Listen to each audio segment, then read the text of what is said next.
ত্বককে ভালো রাখার জন্য অনেক ধরনের আসলে স্টেপ নিয়ে থাকে, ইনিশিয়েটিভ নিয়ে থাকে। অনেকে অনেক ধরনের সিরাম ইউজ করে, কিন্তু তারা আসলে জানে না কোনটা তার ত্বকের জন্য অ্যাপ্রোপ্রিয়েট। ফার্স্টে আপনার ত্বক অ্যানালাইসিসের মাধ্যমে বের করতে হবে আপনার ত্বক কী ধরনের, কোন টাইপের। হ্যাঁ, এটা যদি অয়েলি হয় সেক্ষেত্রে কিন্তু আপনার সিরাম এক ধরনের হবে। আবার অনেক সময় দেখা যায় অনেকের ত্বক ড্রাই প্লাস ডাল স্কিন, একটু দেখবেন ব্রাইটনেস কম বা হচ্ছে সে কোনোভাবেই তার পিগমেন্টেশন দূর করতে পারছে না, তাদের ক্ষেত্রে কিন্তু কনসার্ন সিরাম কিন্তু কাজ করবে। তাই বলে যে ডেইলি সেই ধরনের সিরাম ইউজ করবে তা কিন্তু না। এখন সিরাম কত ধরনের আছে, সিরামের মধ্যে দেখবেন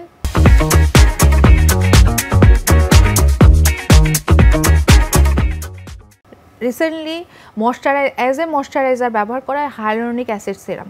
এটা যেমন সবারই কোনো না কোনো সময় দরকার হয় এবং সবারই ব্যবহার করতে হয়। সিরাম ফর্মে দিলে হাইড্রেশনটা অনেক বেশি হয়।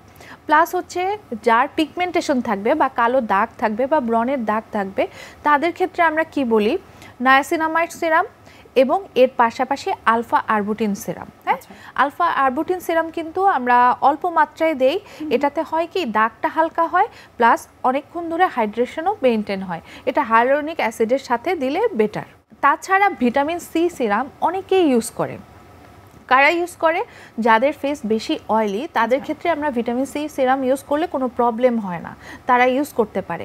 এটা অনেকের দিনে ইউজ করে, আবার অনেকে রাতে ইউজ করে। তো আমার প্র্যাকটিক্যাল নলেজে বা আমার চেম্বারে আমার পেশেন্টকে আমি বলি এটা রাত্রে ইউজ করার জন্য।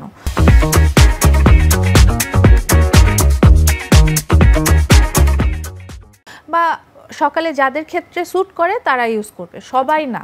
ভিটামিন সি সিরাম কিন্তু সবার স্যুট করে না। অনেকের ক্ষেত্রে দেখবেন যে একটু রেডনেস আসে বা এছাড়াও অনেক ধরনের প্রবলেম তারা ফেস করে। কাদের ক্ষেত্রে আসলে ভিটামিন সি সিরামটা আসলে অ্যাপ্রোপ্রিয়েট না, একটু যদি আমাদেরকে স্পেসিফিক করে বলতেন। যাদের স্কিন অনেক বেশি ড্রাই, সেনসিটিভ, তাদের ক্ষেত্রে কিন্তু ভিটামিন সি সিরামটা ইউজ করা যায় না। কারণ তারা দেখবেন ভিটামিন সি সিরাম দেওয়ার পরে একটু গরম হয়ে যাবে, দেখবেন গরম অনুভব হবে, তারপরে একটু রেড হয়ে যাবে, পরবর্তীতে স্কিন আরও বেশি ড্রাই হয়ে যায় এবং পরের দিকে স্কিন ক্র্যাক হয়, দেখবেন ফেটে ফেটে যাচ্ছে বা অ্যালার্জির মতো কিছু উঠছে। প্লাস সেনসিটিভ স্কিনগুলোতেও কিন্তু অনেক প্রবলেম হয়। যাদের ব্রণের সমস্যা রয়েছে তারা কি ভিটামিন সি সিরাম ইউজ করতে পারবে? ব্রণ অ্যাক্টিভ থাকলে আমি ভিটামিন সি সিরামটা ব্যবহার করার কথা বলি না। আমি বলি যখন আপনার ব্রণটা চলে যাবে, যখন দাগগুলো থাকবে, তখন আপনি ভিটামিন সি সিরাম ইউজ করলে আপনি রেজাল্টটা ভালো পাবেন।